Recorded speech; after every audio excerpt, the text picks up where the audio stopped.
নমস্কার। কাছে ও দূরের, দেশে ও বিদেশের সমস্ত শ্রেণীর শ্রোতা বন্ধুদের আমার সহ আপনাদেরই চ্যানেল শান্তিবার্তাতে সুস্বাগতম। তো আজকে যে আলোচনার বিষয়, কিভাবে কথা বলবেন। আমরা সংসার বা সমাজে বা কর্মক্ষেত্রে প্রায়শই দেখতে পাই যে আকস্মিক কোনো প্রকার দুবে গণ্ডগোল হচ্ছে। গণ্ডগোলের কারণ অন্বেষণ করে আমরা জানতে পাই যে ও আমাকে স্ন্যাক্স ল্যাঙ্গুয়েজ ব্যবহার করেছেন বা খারাপ ভাষায় সম্বোধন করেছেন বা গালাগালি দিয়েছেন। তারা কিন্তু শিক্ষিত পদস্থ কর্মচারী এবং খুবই তারা দক্ষতার সঙ্গে স্মার্ট ওয়ার্ক করেন। তথাপিও দেখা যাচ্ছে খারাপ একটা ভাষা ব্যবহারের কারণে তাদের মধ্যে একটা মানসিক বা শারীরিক গণ্ডগোলের সৃষ্টি হয়েছে। নিজেদের মধ্যেই মনমালিন্য, তার থেকে হয়তো 2 মাস 6 মাস কথা বলাই বন্ধ। তাতে দুদিকেই সমস্যা এবং মানসিক দিক দিয়ে দুজনাই অপদস্থ থাকেন, মানে একে অপরকে সহ্য করতে পারেন না। এই যে আমাদের মুখ বা মুখের ভাষা, আমরা একই ভাষা যদি ভয়েস কিভাবে অ্যাপ্লাই করব বা কোন ল্যাঙ্গুয়েজ দিয়ে সম্বোধন করব, এই সম্বোধনের মধ্যেই আমরা ভালোবাসাও পেতে পারি, আমরা তিরস্কৃতও হতে পারি। তাহলে কোথায় কার সঙ্গে কিভাবে কোন ভাষায় কথা বলবো সেই ব্যাপারে একটু আলোচনা করার চেষ্টা করব। তো ভিডিওর শেষ পর্যন্ত সঙ্গে থাকবেন, তাহলে এই সব বিষয়ে অবগত হতে পারবেন। তাহলে 1 নম্বরে যে বিষয়টি বলবো, বড়দের সঙ্গে কেমন করে কথা বলবেন। যারা আপনার বয়সে বড়, তো বা আপনার কর্মক্ষেত্রে আপনার পোস্টেও আপনার থেকে বড় হতে পারে, সেক্ষেত্রে বয়স আপনার থেকে কম কিন্তু পোস্টের দিক দিয়ে সে বড়, তাদের সঙ্গে কথা বলতে হলে সবসময় সম্মান দিয়ে এবং নম্র ও ভদ্রভাবে কথা বলবেন। যারা সংসারে বা পরিবেশে সমাজে যে ছোটরা আছেন, কচিকাচা বা বয়স থেকে জুনিয়র, অনেক সহজ ভাষায় বার্তা বিনিময় করতে হবে। তো বাচ্চাদের সঙ্গে সহজ সরল ভাষায় কথা বলতে হবে। যদি কোনো অপরিচিত ব্যক্তি সম্মুখীন হন, সেটা বিভিন্ন জায়গায় আমরা চলাফেরার সময় কেউ কাউকে কোনো ব্যাপারে সাহায্য, কোনো ঠিকানা চাইতে বা আমাদের জানতে হলে কোনো ব্যাপারে অপরিচিত কারো কাছে জিজ্ঞাসা করি, সেখানে কেমন বিহেভ করতে হবে। অপরিচিত কেউ যদি হয়, তার সঙ্গে খুবই ভদ্রতার সঙ্গে সীমিত কথাবার্তার মধ্যে কথা শেষ করতে হবে। সেখানে কিন্তু খুব বড় কোনো আলোচনা করা উচিত হবে না। কিন্তু অপরপক্ষে 4 নম্বরে যেটা আলোচনা করব, বন্ধুবান্ধবের সঙ্গে খোলামেলাভাবে একদম ফ্রি মাইন্ডে কথা বলতে হবে, কিন্তু সেখানে কোনো অপ্রীতিকর ভাষা ব্যবহার করা যাবে না। সেটা কিন্তু অভদ্রতার পরিচয় হবে।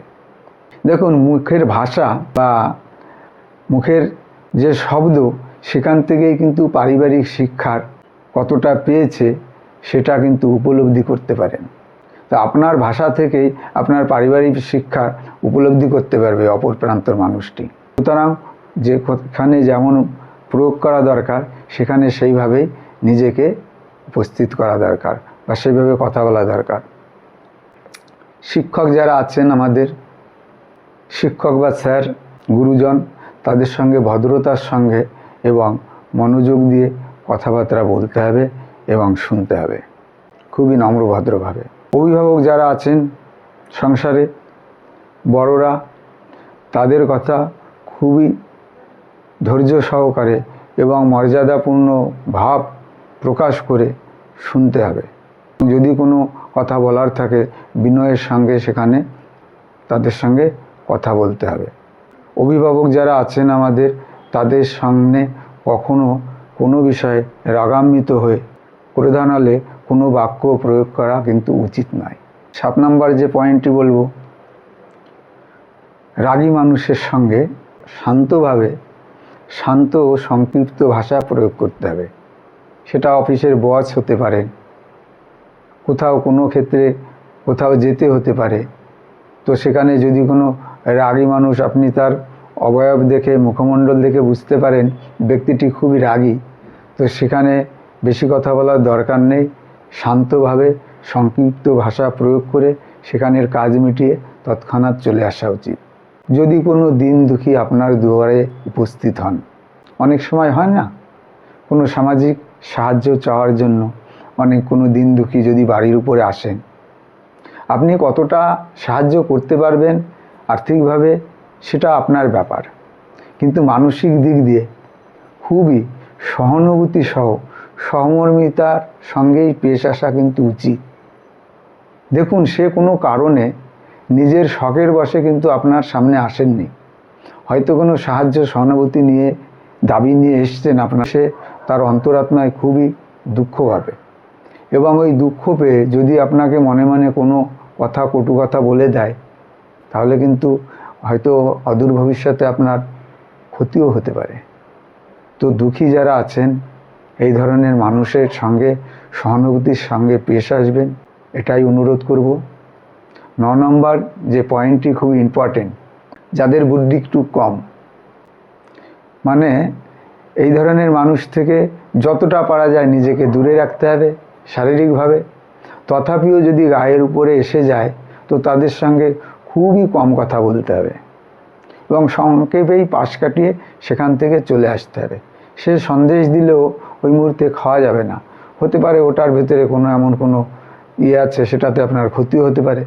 আলোচনা করলাম, খেয়াল করবেন, অন্তর দিয়ে অনুধাবন করার চেষ্টা করবেন, তো সেগুলো সেই মতো প্রয়োগ করবেন। 10 নম্বরে যে পয়েন্টটি বলে শেষ করব সেটা হচ্ছে, জ্ঞানী মানুষের সামনে খুবই শান্ত স্বরে এবং কম বাক্যে জ্ঞানী মানুষের কথা বেশি শুনবেন। কোনো জিজ্ঞাসা থাকলে অবশ্যই করবেন, বলবেন কম। জ্ঞানী গুণী যারা আছেন সমাজ সংসারে, গুরুজন, তাদের সামনে খুবই নম্র ভদ্রতার সঙ্গে মনোযোগ সহকারে তাদের বাণীগুলো শুনবেন এবং জীবনে ধারণ করার চেষ্টা করবেন।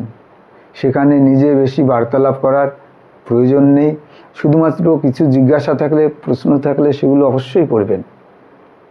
তো এই ছিল আজকের বিস্তারিত আলোচনা। যাই হোক, শেষে আবার একই কথা বলবো, ভিডিও ভালো লাগলে বন্ধুবান্ধবদের কাছে শেয়ার করবেন, সাবস্ক্রাইব করে, লাইক করে, কমেন্ট করে পাশে থাকতে ভুলবেন না।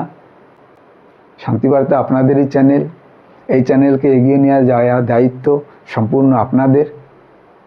সবাই অনেক ভালো থাকবেন, সুস্থ থাকবেন, হাসি খুশিতে ভরে উঠুক সবার হৃদয়, এই প্রার্থনায় এখানেই শেষ করছি। নমস্কার।